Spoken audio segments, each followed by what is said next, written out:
Hello, author interview plungers, and welcome to another episode of Northern Lights Books Author Interview Plunge. Today's guest is Giacomo Giammatteo, originally from Philly and now a resident of Houston, Texas. Jim writes gritty crime dramas dealing with murder, mystery, and family, and I hope it's not from personal experience. When not writing about family matters, he writes children's books. So murder mysteries and children's books, he's obviously a fan of Roald Dahl. When he's not writing about murder and mayhem with or without children involved, he's authored books on grammar, writing, and publishing. Busy, yes, to the tune of 37 books published in 1 year. Thank goodness he's taking time to talk with us. He's got 3 mystery series going in addition to running his own publishing company, and he started writing after having 2 heart attacks and 2 strokes in 2 weeks. So for those of you in our audience wondering if they can produce a book, this man is your exemplar. He's all over the web. We'll have links to all his social presences right underneath the interview. Jim and his wife live in the Houston area on a 15-acre farm with dogs, cats, horses, pigs, a wild boar, and the occasional person. Please welcome Giammatteo. Jim, welcome. Thanks for having me. Thank you for taking the time to talk with us. I'm going to go right into the interview, if that's okay with you. Sure. Very good. Jim, you told me that you didn't really write until after having the heart attacks, the 2 strokes in 2 weeks back in 2015. Those heart attacks and strokes left you unable to talk, let alone type. What's it like to recover from that? And was writing the vehicle for your recovery? Is that what got you going to recovery? Well, there were a lot of things that were the inspiration, but writing was certainly one of the goals. So after my strokes and heart attacks, I was in the hospital for 4 months. And then for about 1.5 years, I couldn't type at all. Eventually with therapy, I learned how to type, slowly, but I learned how to type. So I was disabled. I had nothing else to do. So I thought I might as well write because I like doing that.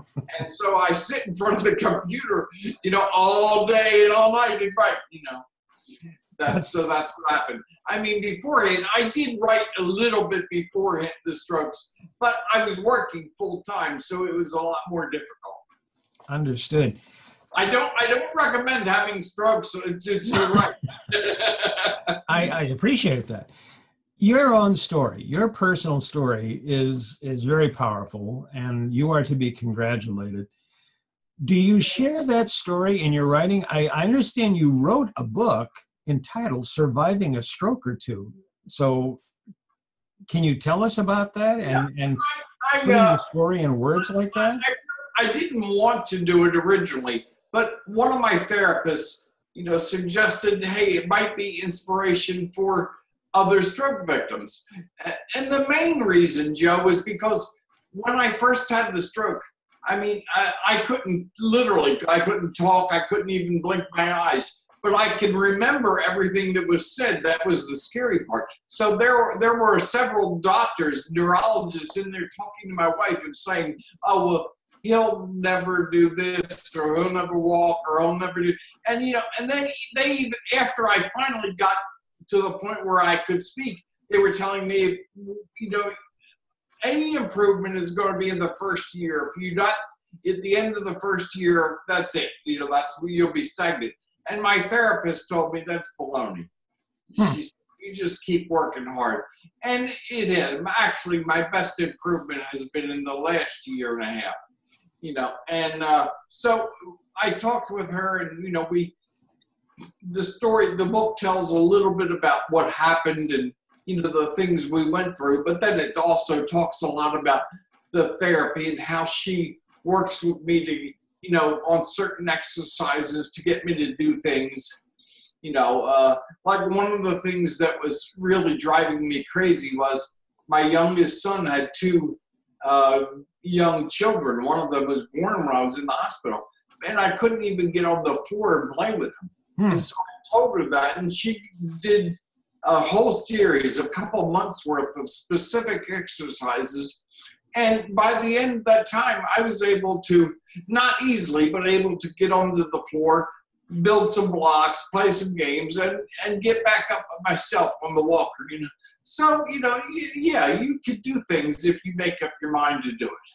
I'm just impressed.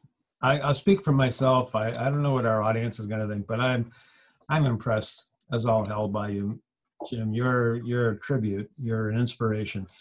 And by the way, folks, Jim's books will be available on our site as everyone's books are on the right of the interview. Please take a look.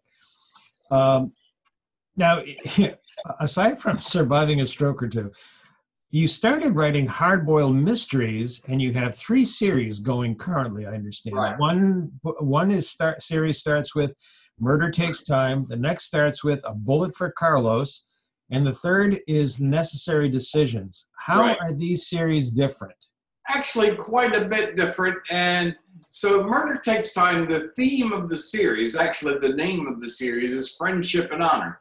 And it's about these 3 kids who grew up in these ethnic neighborhoods up north, and they had super strong ties. And then when they grew up, though, they went completely different ways. One became a detective in Brooklyn, one became a mobster, so it pushes on those boundaries of friendship.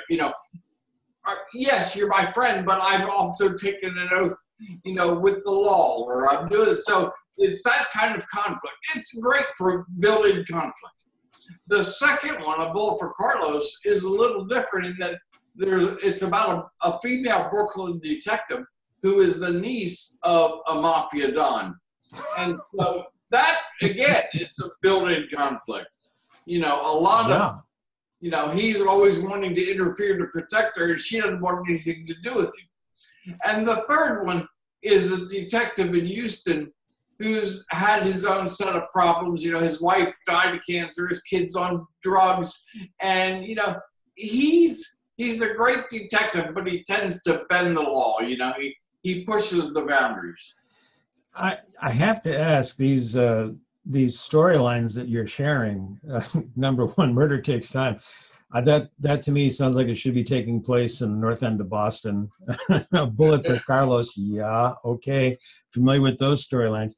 Has anyone ever approached you about turning these into TV series or movies? Yeah, I just finished writing the screenplay for the first one, so I'm going to try to get it because so many reviewers have said, man, this would make a great movie. So I wrote the screenplay just last month. I finished it. And I'm going to try to, try to shop it around, see what happens. And you'll come back and let us know your success. Thank you. Okay, you heard it here first, folks. So there are very different storylines. Do any of the characters ever overlap? Always. Really? Yeah. So you have people from Brooklyn going to Houston and back? It's logical overlapping, though. So Connie, who was the one who's the detective in A Bullet for Carlos, that series, she was from Brooklyn. Mm-hmm. And she was following up on a cold case and it led her to Houston. Oh. And, but some of the characters just naturally overlap. It's no coincidence. I don't like coincidences. So, they are natural overlapping, Well, I wish our listeners and watchers could see, because I'm smiling like a, two-penny whore over here. This sounds great. And you also, I'll go back to being serious now. You also write about grammar, writing, publishing, career advice, and fantasy. You're basically Isaac Asimov, covering all the bases. If you wrote a book about the Bible, you'd be right up there totally with Isaac Asimov.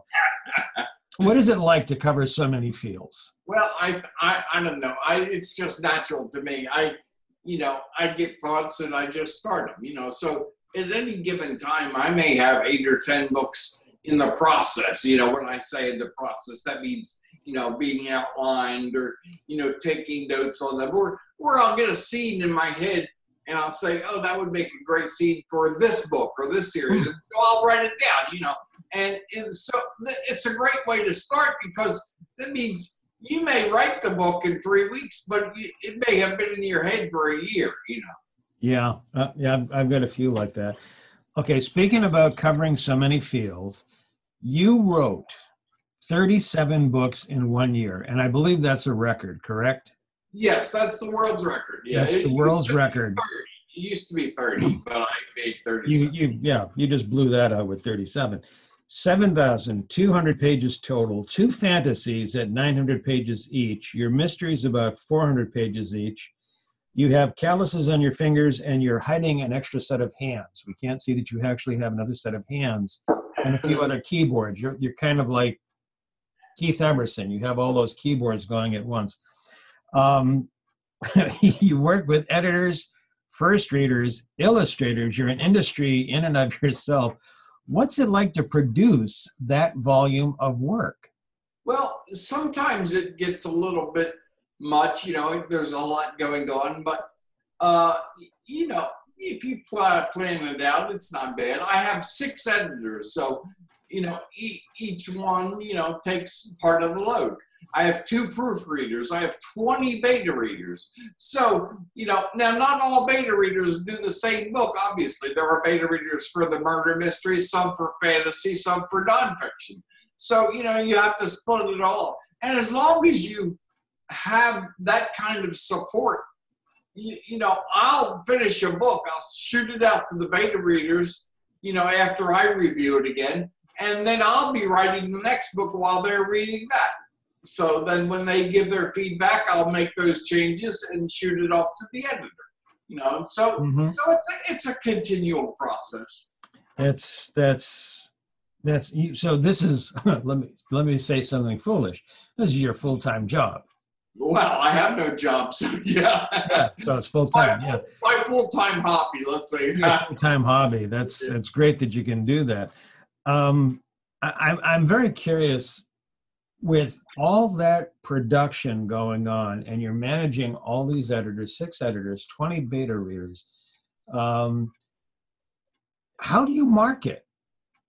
Well, that's my worst part. I'm not very good at the marketing end of things because I don't like the, you know, buy my book, here's my book, you know, stuff. Yeah, I just put them out there. If people like them, they'll tell somebody about them, and, you know, they'll buy them. So that's stupid to do it that way, but that's the way I am. So. Okay. Well, you're obviously spending a lot of time writing, so keep it that. Your books are all self-published. Have you ever considered a traditional publishing house? Not that one could keep up with you, but the very first book I sent out, I spent about a year sending it out to agents. And I actually had 2 agents who were interested in it, but they wanted me to change too much that I didn't think should be changed. You know, like, for example, all of my mystery books, I tell from 2 points of view. So one of the characters, usually the detective, is from the first person point of view, and everybody else is third person. Well, they didn't like that. I said, well, you're tough. I do. I think it adds to the story. So I didn't go there. Then the next agent, he didn't like the fact that the story is told in flashbacks. So it starts out, and something happens in this one murder that makes the detective think of, hey, something from his, you know, boyhood. And so the story then shifts back to that point. They didn't like that. So I said, well, you know, I'll do it myself. And what are the titles of these 2 books that the agents had all this mushaba with? Murder Takes Time. And to give you an idea, I think it's got about 350 reviews on Amazon, and it's about a 4.7. So people like it, you know. Yeah, see that. The only bad reviews I've gotten was because of language, but you know, what the hell? It's about gangsters and killers. You know, they're not going to say, "Oh, sugar." You know, right. They're going to throw out a word or 2. Yes, they will use the vernacular generously, yes, exactly, as they say. Yes. Okay, we're going to do a flashback now. You were a headhunter in biotech for 35 years. Yeah. So how does one go from biotech headhunting to lining your house with book covers? Was it the Strokes that did this? that No, made you go this way? actually, I started Murder Takes Time before the strokes. It was when my youngest son was in school, and he was going through all that mandatory reading. And, you know, I said, hey, you know, let's read together. And I agreed with him. I didn't like what he was reading either. So I said, well, why don't we try, you know, making up a story and writing it ourselves? And he said, why don't you, you know, do a story like and include some of the stories you always tell us about growing up, you know, up north. So I said, what the hell, we'll try that. And that turned out good. Wow, that's that is a great story. So you started writing to inspire your son. Right, exactly. And that's and wonderful. then I fell in love with it. Yeah, that's great. Okay, so let's go from the stories. Let's go to the world, because you're doing this as a family thing. If you could only change one thing in the world, you mentioned you have grandchildren, you can only change one thing in the world to make it a better place for your family, your grandchildren, and great-grandchildren, what would it be? Man, just stop people from all of the hating. I mean, every place you go, Facebook, Twitter, it doesn't matter. You know, everybody hates somebody. You know, what the hell? Everybody's different. Learn to put up with it, you know. We have an animal sanctuary. I think I told you. We have 55 animals at one time. All different species, all different sizes, types. There was never a single fight. Rarely is. But you can't get 3 people in the room without them fighting. Yeah, I'm with you. I'm with you, Jim. What do you feel is the key to success? Just, you know, perseverance. Just, you know, you are going to fail and you are going to have things go wrong. So just pick yourself up and keep going, you know, when that happens. That's excellent. Excellent advice. What do you feel? You're a phenomenally accomplished man. Let me start by saying that. What do you feel is your biggest accomplishment, your greatest accomplishment? That's an easy one. I got married when I was 17, and that was almost 49 years ago. I'm still married to the same wonderful woman. Congratulations. That, like I said, folks, this man is your exemplar. And I will just say that my princess, my beloved wife, and I are 39 years together. So we're catching up to you. You're catching up. What did you find? You started writing for your son, to inspire your son. What did you find most useful in learning to write? I think 2 things. Well, of course, you know, the standard, everybody always says read, you know, and I don't necessarily just read my genre. Well, I have a lot of genres, but I read everything, you know, so you read, but you have to learn from your mistakes. So every time I sent out a book to the editor, when that editor sent it back, it was not just a matter of making the changes. It was studying those changes and saying, why did she do this? And why did she do that? Excellent. Yep. I did the same thing. I do the same thing. So you and I, aside from both of us being Italian, we have a lot in common, it seems, with our writing. What did you find least useful in learning to write? What's the one thing that you said, this was a worthless exercise? The so-called writing rules that you always see posted everywhere. As far as I'm concerned, there are no rules. The only rule is don't make mistakes, you know. Oh, I like that. Okay, all right. This has actually been a fairly fast interview because you're a very entertaining guy. I really appreciate that. I got one more question for you. Is that okay? All right. One more question. What question do you wish someone would ask about you or your books, but nobody ever has?